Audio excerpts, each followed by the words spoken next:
بنتكلم النهارده بقى في الحلقة الثالثة لقانون المرافعات عن إعادة الإعلان. ليه بنعمل إعادة إعلان في الدعاوى المدنية؟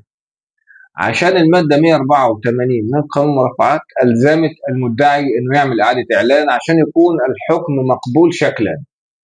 لازم نعمل إعادة إعلان، ولما بنعمل إعادة الإعلان بنراعي فيها برضه نفس الكلام اللي اتكلمنا فيه في إعلان صحيفة الدعوة. نكتب البيانات والعناوين مظبوطة، ونسيب مكان عند مخاطبا مع موضوعنا الموضوع.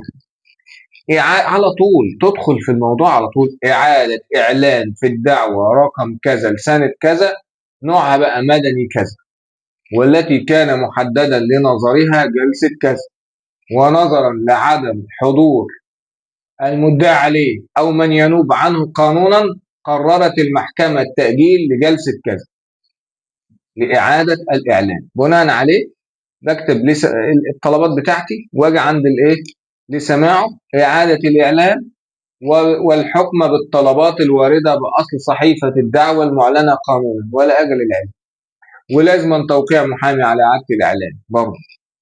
تمام. وبنعمل إعادة الإعلان وبرضه بنتكلم في إن إحنا نستلمها بدري قبل الجلسة ونبص عليها ونصورها صورة ونقدمها للمحكمة. لو هو في إعادة الإعلان في إجابة يعني ما اتعلنش، بنعيد إعادة الإعلان تاني. ممكن نعيد إعادة الإعلان تاني بقى قبل الجلسة. يعني أنت عندك فرصة، هو ما اتعلنش، هتروح تعمل إعادة إعلان وتعلنه بسرعة وتقدمها يوم الجلسة. ما تستناش بقى تقول له يا ريس اتفضل إعادة الإعلان غير معلنة وأنا بطلب التأجيل. حضرتك كده استلمت إعادة الإعلان متأخر، خلاص مضطر. لكن لو استلمتها بدري اعملها تاني بسرعة ونفذها واخلص منها. كده خلص القضية، أصبحت جاهزة للحكم، جاهزة شكلا.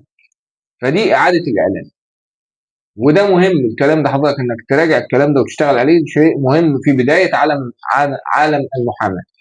شكرا.